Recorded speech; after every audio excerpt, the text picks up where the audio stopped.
Hello everyone, how are you doing? This is MD Tech here with another quick tutorial. Today I'm going to be showing you how to resolve the ntoskrnl.exe executable creating a high CPU and memory usage on your computer.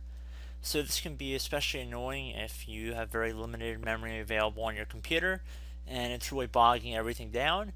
So in this tutorial I'll be going over specifically how to resolve this particular executable's memory consumption issues.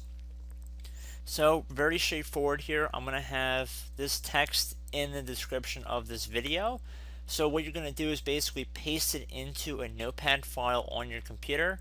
So just go on the start menu and then type in notepad. So type in notepad here.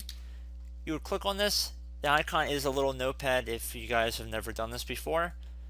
And then once you've pasted this in, so right clicking and then pasting it in, or Control V to paste it, doesn't really matter.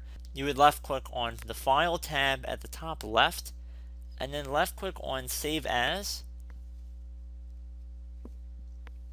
Underneath Save As Type, left click on this little drop down arrow, select All Files, and then name this file whatever you want. Just make sure you do a .erg or .reg on the end. So for the example of this tutorial, I'm just going to say fixfile.reg, and then I'm going to left click on save, but first I'm going to set it to the desktop location. Make sure you take note of what the path of the file is going to be. I'm just going to save it to the desktop here, and then I'm going to close out of our notepad file. Now that I see that my registry entry is on the desktop, I'm going to double click on it. Receive a user account control window, select yes.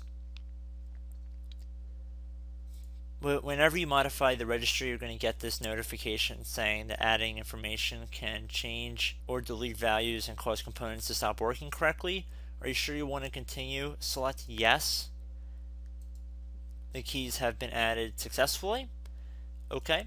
So once you're doing that, you can restart your computer, and you also do not have to keep this file on the desktop if you don't want to.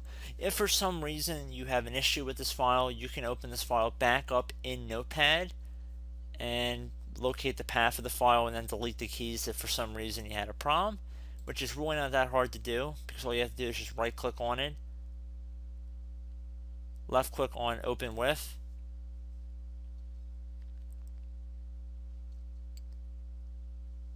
and then if you go underneath other options with more apps, you can select Notepad and then OK, and you can see the path of the file that was inserted here. So very straightforward. So I hope this brief tutorial helped you guys out, and I will catch you in the next video. Goodbye.